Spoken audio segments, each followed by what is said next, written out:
ರೀತಿಯಲ್ಲಿ ಯಾವ ವೃತ್ತಿಯಲ್ಲಿ ಅವರ ರಂಗದಲ್ಲಿ ಯಾವ ರೀತಿಯಲ್ಲಿ ಕೆಲಸ ಮಾಡ್ತಾರೆ, ನಾವು ಪೊಲಿಟಿಕಲ್ ರಂಗದಲ್ಲಿ ನಮ್ಮ ವೃತ್ತಿಯಲ್ಲಿ ನಾವು ಕೆಲಸ ಮಾಡ್ಕೊಂತ ಬರ್ತಿದ್ದೆ. ಸುದೀರ್ಘವಾಗಿ 30 ವರ್ಷಗಳ ಕಾಲ ರಾಜಕೀಯ ಅನುಭವ ಇದ್ದಂತ ವ್ಯಕ್ತಿಗೆ ಎಲ್ಲೋ ಒಂದ್ ಕಡೆ ತ್ರಾಸಾದಂತ ಟೈಮಲ್ಲಿ ನಾವು ಕೆಲವೊಂದ್ಸರಿ ಕಾಂಗ್ರೆಸ್ ಏನೋ ತೊಂದರೆ ಆದಂತ ಟೈಮಲ್ಲಿ ನಾವು ಪಾರ್ಟಿ ಬಾ ಅಂತೇಳಿ ಕರಿತೀವಲ್ಲ, ಸಹಜ ಅಲ್ಲ. ಅವ್ರು ರಾಮ್ನವ್ರು ತೊಂದರೆ ಆಗಿದೆ ಅಂದ್ರೆ ಬಾ ಅಂತ ಅಂದಿರ್ಬೋದು, ಏನ್ ತಪ್ಪೇನಿದೆ ಅದರಲ್ಲಿ. ಹೋಗ್ಬೇಕಾ ಹೋಗ್ಬಾರ್ದು ಅನ್ನೋದು ನಮ್ಮ ಅನಿಸ್ಥಿತಿ ಬಿಟ್ಟು ಸಂಪರ್ಕ ಬಂದಿದ್ರೆ ಅಂತಂದ್ರೆ ಎಲ್ಲರೂ ಕೂಡ ಸಮಕಾಲೀನ ಹೋರಾಟಗಾರ ನಾವೆಲ್ಲರೂ ಕೂಡ.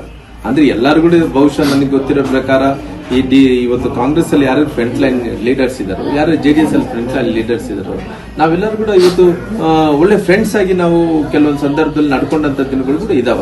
ಹಂಗಾಗಿ ಕರೆದಿರ್ಬೋದು. ಆದ್ರೆ ನನ್ನ ಮನಸ್ಥಿತಿ ಹೋಗ್ಬೇಕಾ ಬೇಡ ಅನ್ನೋದು ನನ್ನ ಮನಸ್ಥಿತಿ ತೀರ್ಮಾನ. ಇವತ್ತು ನನ್ನ ಮನಸ್ಥಿತಿ ನಾನು ಪಾರ್ಟಿ ಬಿಟ್ಟು ಇವತ್ತು ಹೋಗಲ್ಲ ಅನ್ನೋಂಥ ತೀರ್ಮಾನ ತಗೊಂಡಿದ್ದೀವಿ. ಅದರಲ್ಲಿ ಏನಿದೆ ಅದು ಬಹಳ ಸ್ಪಷ್ಟವಾಗಿದೆ. ಸರ್, ಮುಂದಿನ ಬಾರಿ ಬಿಜೆಪಿ ಕರ್ನಾಟಕದಲ್ಲಿ ಆಡಳಿತಕ್ಕೆ ಬಂದ್ರೆ ಮುಖ್ಯಮಂತ್ರಿ ಹೆಸರಲ್ಲಿ ತಾನು ಹೇಳ್ತೀರಾ? ನೋಡೋಣ. ಇವಾಗ ಸದ್ಯಕ್ಕಂತೂ ಪಾರ್ಟಿ ಸಂಘಟನೆ ಮಾಡಬೇಕು. ಪುನಃ ಮ್ಯಾಜಿಕ್ ನಂಬರ್ ಹತ್ತತ್ರ ನಾವು 125, 130 ಸ್ಥಾನಗಳು ಗೆಲ್ಲಬೇಕು. ಗೆದ್ದ ನಂತರ ಮುಖ್ಯಮಂತ್ರಿ ಸ್ಥಾನ ಪಾರ್ಟಿ ರಾಷ್ಟ್ರೀಯ ನಾಯಕರು ತೀರ್ಮಾನ ತಗೊಂತಾರ. ಸದ್ಯಕ್ಕಂತೂ ಪಾರ್ಟಿ ಸಂಘಟನೆ ಮಾಡೋಣ. ಇನ್ನು ಬಹಳಷ್ಟು 3 ವರ್ಷಗಳ ಕಾಲ ಇದೆ. 3 ವರ್ಷಗಳ ಕಾಲ ಇಡೀ ರಾಜ್ಯದಲ್ಲಿ ಕೇವಲ ಕೂಡ್ಲಿಗೆ ಒಂದಲ್ಲ, ಎಲ್ಲಾ ಕಡೆ ಕೂಡ ವಿಜಯನಗರ ಜಿಲ್ಲೆ ಮತ್ತು ಬಳ್ಳಾರಿ ಜಿಲ್ಲೆಯಲ್ಲಿ ನಾವು ಹೋರಾಟವನ್ನು ಮಾಡ್ತೀವಿ. ಪುನಃ ಪಾರ್ಟಿ ಕಟ್ಟುತ್ತೀವಿ. ಎಲ್ಲರೂ ಕೂಡ ಗೆಲ್ಲಂತ ಪ್ರಯತ್ನ ಮಾಡ್ತೀವಿ.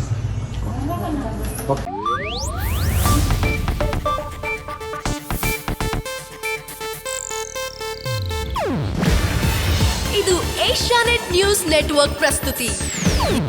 ನೀವು ನೋಡ್ತಿದ್ದೀರಾ ಏಷ್ಯಾನೆಟ್ ಸುವರ್ಣ ನ್ಯೂಸ್.